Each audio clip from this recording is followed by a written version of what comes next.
Hello, everybody. Scott Golden here with the AEW Dark Review for the 9th of March 2021. Yet again, the show is good mixed with bad, but I think that's the standard for the show. Certain individuals, I don't understand why they're on the show at all, and that's something I say on a regular basis. And then other stuff is really good.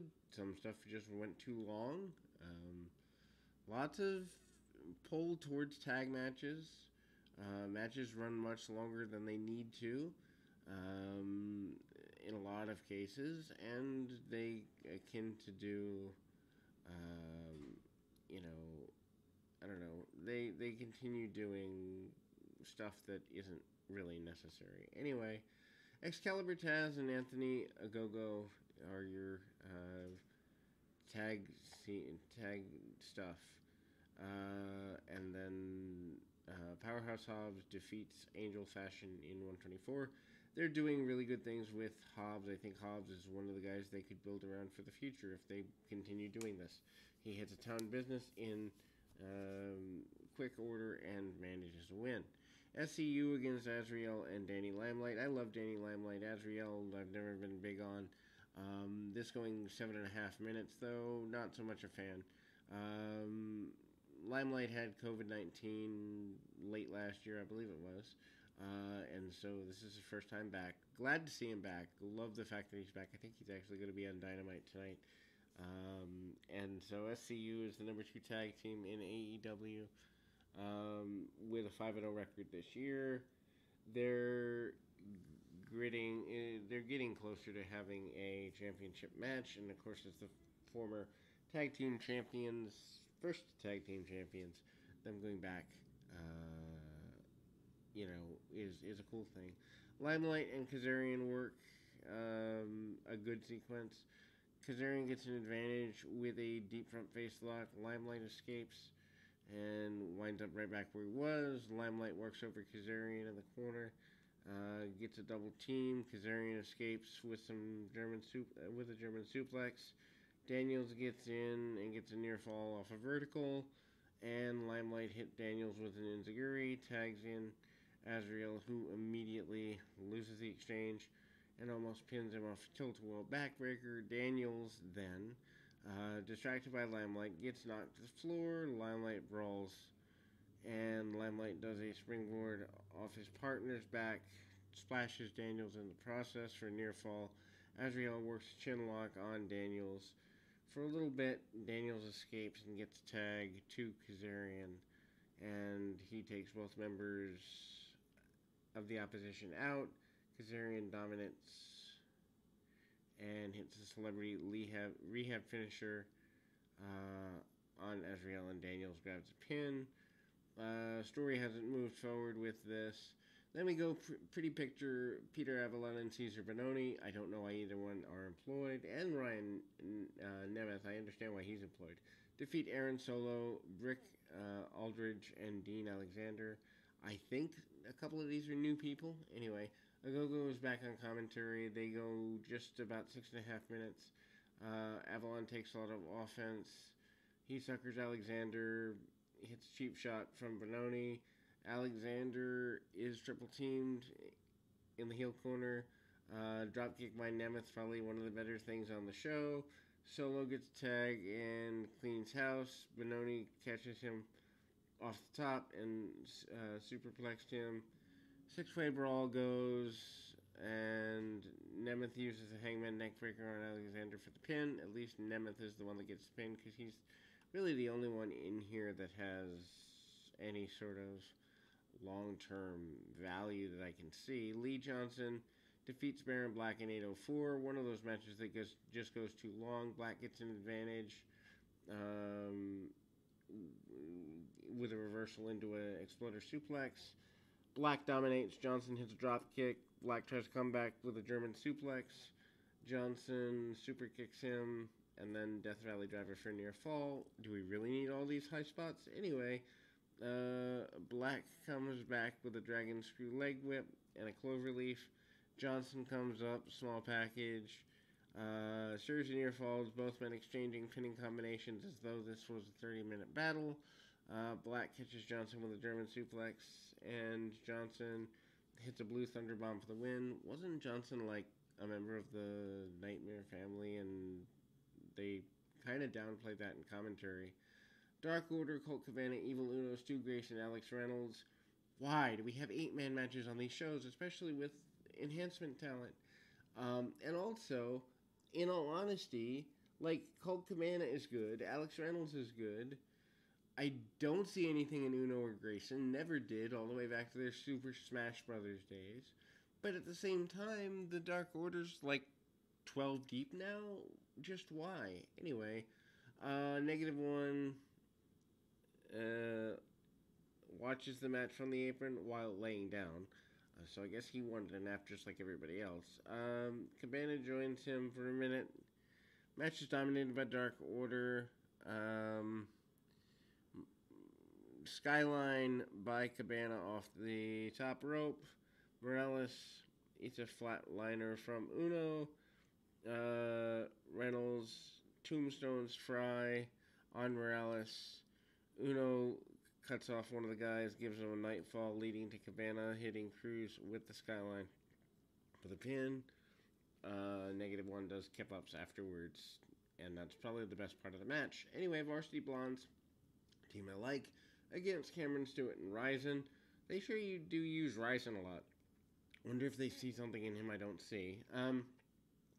Pillman gets in trouble early. Ryzen goes for senton. Pillman gets the knees up.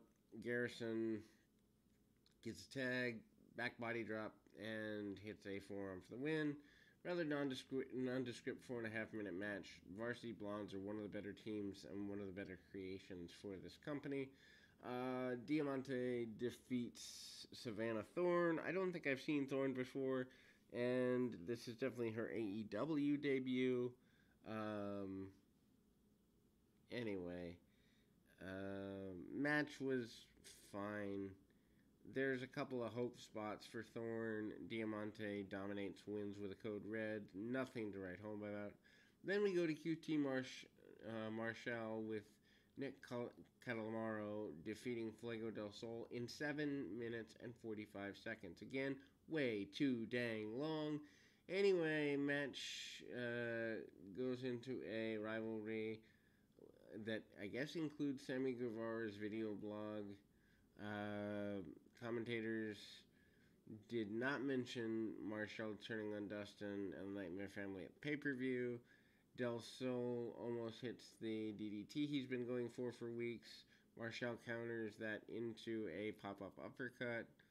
And then takes him to the top rope for a avalanche diamond cutter. Del Sol counters that into a top rope Frankensteiner, almost getting a win in the process. Marshall comes back with a backbreaker, flatliner combination, and then they counter the diamond cutter attempt with a handstand that shocked the world. And he finally hits the Tornado DDT on what I assume is his trainer.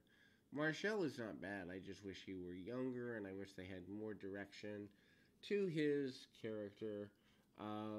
Del Sol gets Marshall back in the ring. Del Sol lost his footing, and Marshall catches him with a diamond cutter, and then a second one. And match was fine if you liked the spots. I don't know that a trainer in Marshall needs to be having this level of action unless you're going to do something with him. Kip Sabian defeats Carly Bravo with Sean Dean in about 6.25 minutes. Sabian, I don't know, he just looks bland to me as always. Bravo hits a springboard leg drop for near fall. Bravo goes for sliced bread, and then Sabian counters with a knee strike and a gut buster. He hits a rope-assisted magic killer. He gets the win. I assume this is going into Sabian and Miro, so maybe they can finally break up the team and do something with one or both of them that has at least some direction. Abaddon defeats Kalina Perez. I'm not a fan. Just over 3 minutes. Perez hits a couple forearms, and then she gets nailed with a German suplex. Perez does the or finds herself victim of the Undertaker sit up from Abaddon, and then she hits something called the Cemetery Drive for the win over Perez. Santana and Ortiz defeat Sonny Kiss and Joey Janela. Why in the world are we wasting Santana and Ortiz, who have just fallen flatter than a pancake, against Janela? Really? Like, you have all this talent on your roster, and you main event or you final match, I guess, on Dark, with Joey Janela. Poor Sonny Kiss. So much talent. They could do personality profiles. They could have her advocate for the LBGT community. They could send him to talk to kids when they go back to school about self-acceptance. Here, in this promotion, they put him on Dark with a completely bloated toad of a tag partner and finally at least give him something, but at the same time, it's just goofy. Anyway, Santana and Ortiz jump before the bell. Santana goes at it with Ortiz on the floor, and or Santana goes at it with Janela on the floor, rather. Ortiz is with Kiss in the ring. Santana dumps him into the crowd, if there was one. Kiss goes into a 2-on-1. Santana and Ortiz hit a rock plex for near fall. Santana hits three amigos on Kiss, getting help from Ortiz in the process of that. Ortiz hits a gory special, and Santana tags in for the abdominal stretch. Kiss finally fights back out of the corner. Janela's hurt on the outside. The best thing about this is that he doesn't spend much time in the ring. Kiss hits a flatliner and gets a hot tag to a recovered Janela. Why Janela's getting the hot tag and not Kiss, I have no idea. Janela hits an elbow drop on Ortiz, does a couple kip-ups, and then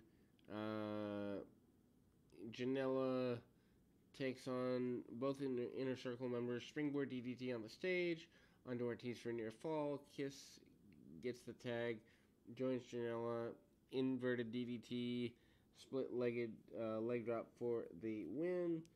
Ortiz disposed of Janela with a brainbuster. Santana Ortiz, or not the win, but a near fall.